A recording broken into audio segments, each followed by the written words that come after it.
First stove on பண்ணணும். On பண்ணி அதுக்கு மேலே ஆப்பச்சட்டியை மேலே அடுப்புக்கு மேலே வைக்கணும். ஆப்பச்சட்டியில் கொஞ்சம் தண்ணியாக இருந்தனால ஆப்பச்சட்டி வந்து காயணும்.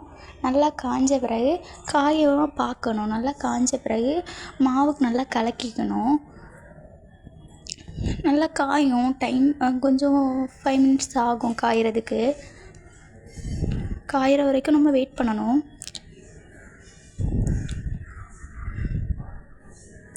பார்த்தீங்களா, கொஞ்சம் கொஞ்சமாக காஞ்சிட்டே இருக்குது. இனி கரெக்டாக ஆப்பம்லாம் மாவு உப்பெல்லாம் போட்டு கரெக்டாக இருக்கான்னு கலக்கி பார்த்துக்கிடணும். கலக்கி நல்லா 2-3 வாட்டி கலக்கிக்கிடணும். ஓகே, ஆப்பமாவு கரெக்டாக இருக்குது. ஃபைனலி ஆப்பமாவுக்குள்ளே ஆப்பச்சட்டிக்குள்ளே ஆப்பமாவு ஊற்றணும். கொஞ்சம் கொஞ்சமாக ஊற்றி நல்லா ரவுண்ட் சர்க்கிள் ஷேப்பில் ஆக்கணும். சர்க்கிள் ஷேப்பில் வரணும். ஓகேவா? சர்க்கிள் ஷேப்பில் வந்தாச்சு. வந்தோடனே ஆப்ப மூடி எடுத்து மூடணும். மூடி வச்ச உடனே ஓகே, ஒரு கரெக்டாக ஒரு 5 மினிட்ஸ் கொஞ்சம் கேஸ் ஸ்டவ்வை வந்து கூட்டி வச்சுக்கிடணும். ஓகே, ஃபைனலி ஆப்பம் ரெடி ஆயிருச்சு.